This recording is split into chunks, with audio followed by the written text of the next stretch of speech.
आपण थेट जाऊयात हिंगोलीमध्ये। त्या ठिकाणी आमचे प्रतिनिधी संदीप नागरे उपस्थित आहेत। त्यांच्यासोबत आहेत हिंगोलीचे जिल्हाधिकारी।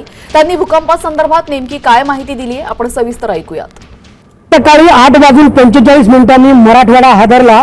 हिंगोली, परभणी आणि नांदेडसह विदर्भातील काही जिल्ह्यांना भूकंपाचे धक्के जाणवलेले आहेत। आपल्यासोबत हिंगोलीचे जिल्हाधिकारी राहुल गुप्ता सर आहेत। सर, सातत्याने हादरे बसत आहेत। आज सकाळी तुम्हाला भूकंप जाणवला का आणि काय परिस्थिती होती?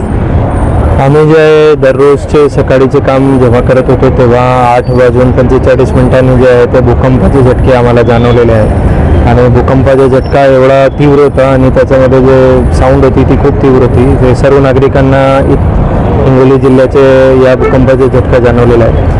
अनेक वेळा जे आहे असा विषय येऊ लागलेला आहे, परंतु आतापर्यंत जे आहे एवढा मोठा भूकंपाचा झटका येत नव्हता। आतापर्यंत जे आहे 3.5 रिक्टर स्केलच्या मॅग्निट्यूडपर्यंत जे आहे ते आतापर्यंत झटके येत होते, परंतु आज जे आहे 4.7 रिक्टर स्केलच्या प्रमाणे येऊ लागले। त्याच्यामध्ये आम्हाला आता रिसर्च आणि अकॅडमिशियनला घेऊन जे आहे रिसर्च करून घेतली पाहिजे, जेणेकरून आम्ही आपल्या हिंगोली जिल्ह्यामध्ये नुकसानची कशाप्रमाणे तीव्रता जे आहे ते कमी करू शकतो ते एक आम्ही आता बघणार। सर, हा सगळा भूकंपाचा हादरा बसल्याच्या नंतर आता मंडेपासून महसूल प्रशासन उपाययोजना करणार आहे। काय ह्या उपाययोजना आहेत आणि कशा पद्धतीने नागरिकांना आपण आवाहन करणार आहात?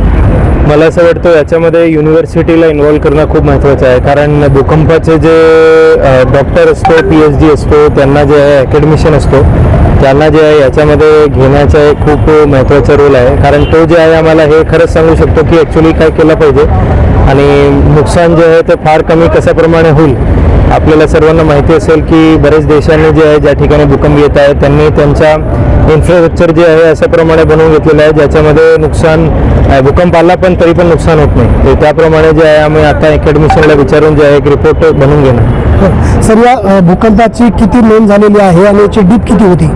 आता एपिसेंटर जे आहे वसमतच्या पांगराशिंदे गावाजवळ असं सांगू लागले, परंतु आतापर्यंत खरंच रिपोर्ट आलेली नाही आहे आणि याच्यामध्ये 4.7 रिक्टर स्केल याप्रमाणे जे मॅग्निट्यूड होता आणि खरंच जे आहे हिंगोली जिल्ह्यापर्यंत पूर्ण